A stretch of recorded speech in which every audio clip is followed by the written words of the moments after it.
All right, now let's talk about comparing structures. So here we have a movie object with these values. Now let's rename this to movie1, then duplicate this to create a second movie with identical values.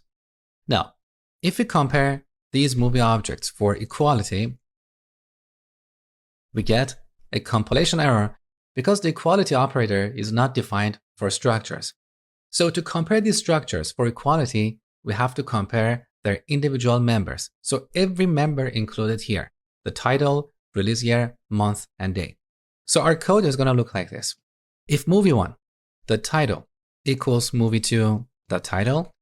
Now, because we're going to have multiple conditions, after and, I would like to add a line break to format my code properly. So the second condition is here. Now here we type if movie1 dot release date dot year equals movie2 dot release date dot year, and then we repeat. Next time we compare the month and finally the day. Okay, so here we need 4 conditions to compare these objects for equality. Now, if all these conditions are true, then we can print equal. Okay, so when we run the program, we see equal, but if we change one of these values, it doesn't matter which one, these objects are no longer going to be equal.